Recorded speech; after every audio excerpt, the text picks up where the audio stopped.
Since the 1970s, economic inequality in the U.S. has increased dramatically. And in particular, the rich have gotten a lot richer. Nearly everyone who writes about the topic says that economic inequality should be decreased. I'm interested in this question because I was one of the founders of a company called Combinator that helps people start startups. Almost by definition, if a startup succeeds, its founders become rich. Which means by helping startup founders, I've been helping to increase economic inequality. If economic inequality should be decreased, I shouldn't be helping founders. No one should be. But that doesn't sound right. What's going on here? What's going on is that while economic inequality is a single measure, or more precisely, two, variation in income and variation in wealth, it has multiple causes. Many of these causes are bad, like tax loopholes and drug addiction. But some are good, like Larry Page and Sergey Brin starting the company you use to find things online. If you want to understand economic inequality, and more importantly, if you actually want to fix the bad aspects of it, you have to tease apart the components. And yet the trend in nearly everything written about the subject is to do the opposite, to squash together all the aspects of economic inequality as if it were a single phenomenon. Sometimes this is done for ideological reasons. Sometimes it's because the writer only has very high-level data and so draws conclusions from that, like the proverbial drunk who looks for his keys under the lamppost instead of where he dropped them, because the light is better there. Sometimes it's because the writer doesn't understand critical aspects of inequality, like the role of technology and wealth creation. Much of the time, perhaps most of the time, writing about economic inequality combines all three. The most common mistake people make about economic inequality is to treat it as a single phenomenon. The most naive version of which is the one based on the pie fallacy, that the rich get rich by taking money from the poor. Usually this is an assumption people start from rather than a conclusion they arrive at by examining the evidence. Sometimes the pie fallacy is stated explicitly. Those at the top are grabbing an increasing fraction of the nation's income, so much of a larger share that what's left over for the rest is diminished. Other times it's more unconscious. But the unconscious form is very widespread. I think because we grow up in a world where the pie fallacy is actually true. To kids, wealth is a fixed pie that's shared out. And if one person gets more, it's at the expense of another. It takes a conscious effort to remind oneself that the real world doesn't work that way. In the real world, you can create wealth as well as taking it from others. A woodworker creates wealth. He makes a chair, and you willingly give him money in return for it. A high-frequency trader does not. He makes $1 only when someone on the other end of a trade loses $1. If the rich people in a society got that way by taking wealth from the poor, then you have the degenerate case of economic inequality, where the cause of poverty is the same as the cause of wealth. But instances of inequality don't have to be instances of the degenerate case. If one woodworker makes 5 chairs and another makes none, the second woodworker will have less money, but not because anyone took anything from him. Even people sophisticated enough to know about the pie fallacy are led toward it by the custom of describing economic inequality as a ratio of one quintile's income or wealth to another's. It's so easy to slip from talking about income shifting from one quantile to another as a figure of speech into believing that is literally what's happening. Except in the degenerate case, economic inequality can't be described by a ratio or even a curve. In the general case, it consists of multiple ways people become poor and multiple ways people become rich. Which means to understand economic inequality in a country, you have to go find individual people who were poor or rich and figure out why. If you want to understand change in economic inequality, you should ask what those people would have done when it was different. This is one way. I know the rich aren't all getting richer simply from some new system for transferring wealth to them from everyone else. When you use the would have method with startup founders, you find what most would have done back in 1960, when economic inequality was lower, was to join big companies or become professors. Before Mark Zuckerberg started Facebook, his default expectation was that he'd end up working at Microsoft. The reason he and most other startup founders are richer than they would have been in the mid-20th century is not because of some right turn the country took during the Reagan administration, but because progress in technology has made it much easier to start a new company that grows fast.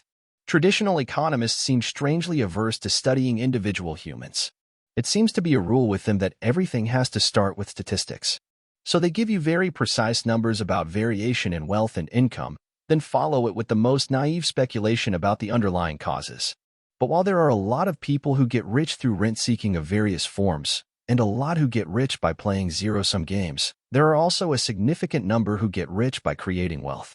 And creating wealth, as a source of economic inequality, is different from taking it, not just morally, but also practically, in the sense that it is harder to eradicate. One reason is that variation in productivity is accelerating. The rate at which individuals can create wealth depends on the technology available to them, and that grows exponentially. The other reason creating wealth is such a tenacious source of inequality is that it can expand to accommodate a lot of people. Underscore. I'm all for shutting down the crooked ways to get rich. But that won't eliminate great variations in wealth, because as long as you leave open the option of getting rich by creating wealth, people who want to get rich will do that instead. Most people who get rich tend to be fairly driven. Whatever their other flaws, laziness is usually not one of them. Suppose new policies make it hard to make a fortune in finance. Does it seem plausible that the people who currently go into finance to make their fortunes will continue to do so, but be content to work for ordinary salaries? The reason they go into finance is not because they love finance, but because they want to get rich. If the only way left to get rich is to start startups, they'll start startups. They'll do well at it too, because determination is the main factor in the success of a startup. And while it would probably be a good thing for the world if people who wanted to get rich switched from playing zero-sum games to creating wealth, that would not only not eliminate great variations in wealth, but might even exacerbate them. In a zero-sum game, there is at least a limit to the upside. Plus, a lot of the new startups would create new technology that further accelerated variation in productivity. Variation in productivity is far from the only source of economic inequality, but it is the irreducible core of it, in the sense that you'll have that left when you eliminate all other sources. And if you do, that core will be big, because it will have expanded to include the efforts of all the refugees. Plus, it will have a large baumal penumbra around it. Anyone who could get rich by creating wealth on their own account will have to be paid enough to prevent them from doing it. You can't prevent great variations in wealth without preventing people from getting rich, and you can't do that without preventing them from starting startups. So let's be clear about that. Eliminating great variations in wealth would mean eliminating startups, and that doesn't seem a wise move, especially since it would only mean you eliminated startups in your own country. Ambitious people already move halfway around the world to further their careers, and startups can operate from anywhere nowadays. So if you made it impossible to get rich by creating wealth in your country, people who wanted to do that would just leave and do it somewhere else, which would certainly get you a lower Gini coefficient, along with a lesson in being careful what you ask for. I think rising economic inequality is the inevitable fate of countries that don't choose something worse. We had a 40-year stretch in the middle of the 20th century that convinced some people otherwise. But as I explained in the refragmentation, that was an anomaly, a unique combination of circumstances that compressed American society not just economically but culturally too. And while some of the growth and economic inequality we've seen since then has been due to bad behavior of various kinds, there has simultaneously been a huge increase in individuals' ability to create wealth. Startups are almost entirely a product of this period.